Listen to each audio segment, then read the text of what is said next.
চেয়েছিলাম ঋদ্ধির জীবনটাকে সুন্দর করে তুলব। আমি তো চেয়েছিলাম গরিব শূন্যতা তানির ভালোবাসা দিয়ে ঋদ্ধিমানের জীবনটা আবার ভরিয়ে দেব। কিন্তু দেখ কি হলো, আমার ঋদ্ধিমান নতুন জীবন শুরু করার আগেই তো আমাদের ছেড়ে চলে গেল। তোর ঈশ্বরকে জিজ্ঞেস কর ছোট, কেন কেন উনি আমার সঙ্গে এরকম করলেন, এই অন্যায় কেন করলেন? মানি মানি মানি শোন শোন শোন, আমাকে একবার ওই হাসপাতালে নিয়ে চল তো।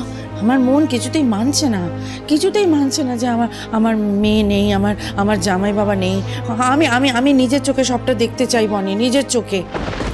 শোন বনি শোন, সন্তানের সাথে না মায়ের নারীর টান থাকে জানিস তো, ওই টান থেকেই বলছি।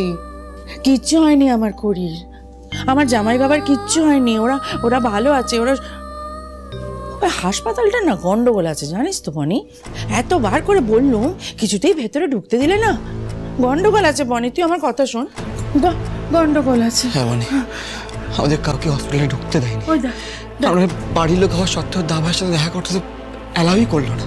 আর এখানেই তো আমার সন্দেহটা হচ্ছে কিছু একটা গন্ডগোল হচ্ছে, ঠিক বলছেন। দেখুন না, ওর মাকে সামলানো যাচ্ছে না, বিধ্বস্ত হয়ে পড়ছে। বনি এবার কিছু একটা করুন না প্লিজ বনি। আমি চাইলেও কিছু করতে পারবো না, এটা আপনাদেরকে বুঝতে হবে। এটা একটা হাই প্রোফাইল পুলিশ কেস, অনেক জটিলতা আছে। আমার একটা অর্ডারের নিয়ম বদলে যাবে না। কোনোভাবেই পোস্টমর্টমের আগে আমি বডি আনতে পারবো না সবার সামনে। চমৎকার বাবু, তুমি কি, হ্যাঁ তুমি এখন এই মুহূর্তে আমাদেরকে ডিউটি শেখাচ্ছ? এরকম ভেঙে পড়েছে সবাই, সেটা দেখা সত্ত্বেও তুমি আমাদেরকে আইন শেখাচ্ছ এখন? হ্যাঁ, তোমাকে যত দেখি না আমি অবাক হয়ে যাই বলি।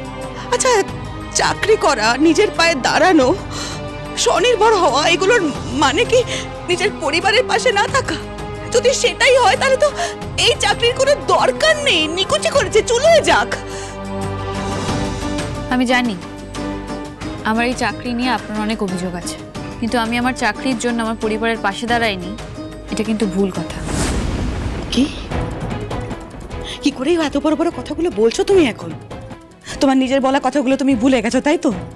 তোমার মনে নেই তুমি সবার সামনে বড়াই করে বলতে যে এটা তোমার পরিবার? তাহলে আমরা যখন বিপদে পড়ি, আমাদের যখন তোমাকে প্রয়োজন, তখন তোমাকে কেন পাশে পাই না? কেন তুমি আমাদের জায়গায় নিজের ডিউটিকে চুজ করো বারবার? কেন আমাদেরকে একটু সাহায্য, একটু হেল্প করতে পারো না? হ্যাঁ মা প্লিজ বনিকে অ্যাকিউজ করুন। উনি সবসময় নিজের সাধ্যের বাইরে গিয়েও কিন্তু আমাদের হেল্প করেছে। কিচ্ছু করেনি, কিচ্ছু করেনি কোনা। এই মেয়েটা না অভিনয় করে আমাদের সাথে, এখনো অভিনয় করছে দেখ।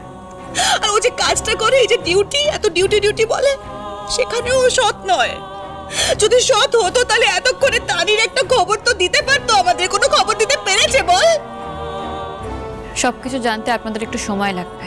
তানির খোঁজ আমরা করছি, কিছু খবর পেলে আপনাদের নিশ্চয়ই জানানো হবে। সঠিক সময় হলে আপনারা সবটাই বুঝতে পারবেন, কারণ এবার তানি, জাম্বো আর নিচতি সমস্ত অন্যায়ের ওপর থেকে পর্দা সরাতে ঠিক ফিরবে। কিন্তু তার আগে আমি চাইলেও কাউকে কিচ্ছু বলতে পারবো না।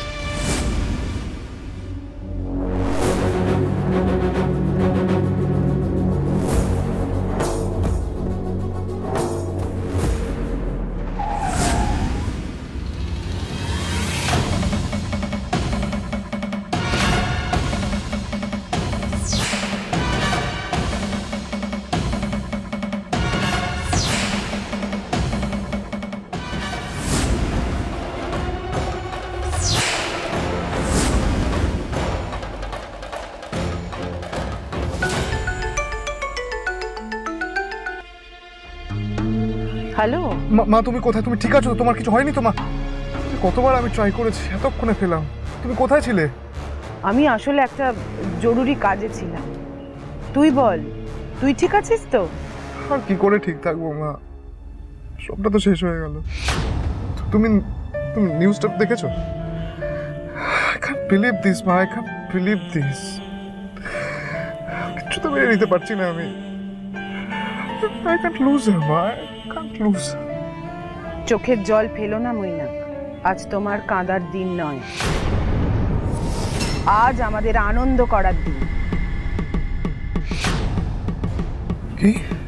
হ্যাঁ বাবা, আজ তোমার মা তোমার আর তোমার বোনকে তোমাদের হারিয়ে ফেলা অধিকার পাইয়ে দেবে, আর তোমাদের যা কিছু প্রাপ্য সব তোমার মা তোমাদের পাইয়ে দেবে। কি প্রাপ্য মা? কোন অধিকারের কথা বলছো তুমি? বাবা বাবা চোখ খোলো, আর কত ঘুমাবে? দেখো মিমির তোমার জন্য খুব কাঁদছে, খুব কষ্ট পেয়েছে। এবার চোখ খুলে মিমির সঙ্গে একটু ভাব করে নাও। তোমার খুব লেগেছে তাই না? ভীষণ কষ্ট হচ্ছে বুঝি?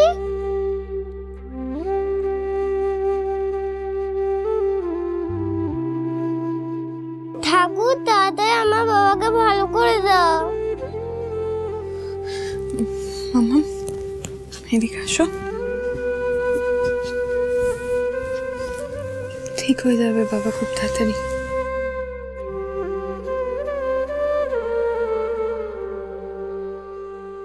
চল ওই দেখো বাবা ঘুম থেকে উঠে আছে।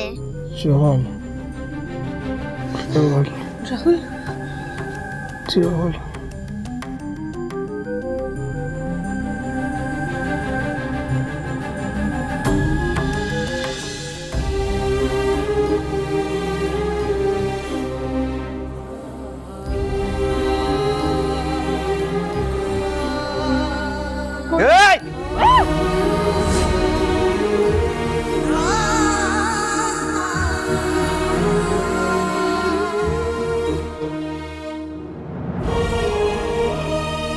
এখন কেমন আছো তুমি? একটু বেটার লাগছে? আর কেঁদো না বাবা, তুমি তো ঠিক হয়ে গেছো। এবার নিশাতে ভাব করে না। আস্তে আস্তে।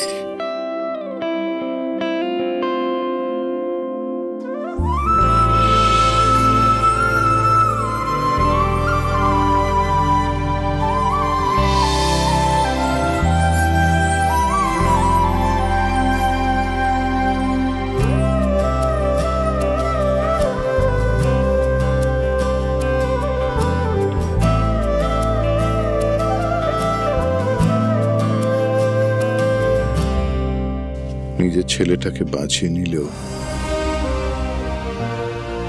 দেবীর জন্য দুটো নিষ্পাপ ছেলে মেয়ের এত বড় ক্ষতি হয়ে গেল। শেষ হয়ে যেতে হলো ঋদ্ধি আর ঈশাকে, আর আমি চেয়েও আটকাতে পারলাম না সবটা। এর জন্য আমি নিজেকে কোনো দিন ক্ষমা করতে পারবো না।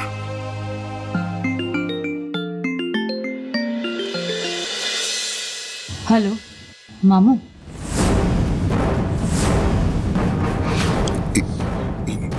ঈশা,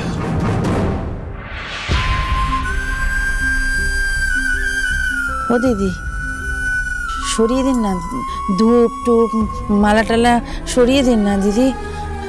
আমার মন মানতে চাইছে না, আমি মোটে বিশ্বাস করতে পারছি না যে ওরা নেই। ঠাকুর কিছুতেই আমার কাছ থেকে আমার মেয়েকে, আমার মেয়ের স্বামীকে ওভাবে কেড়ে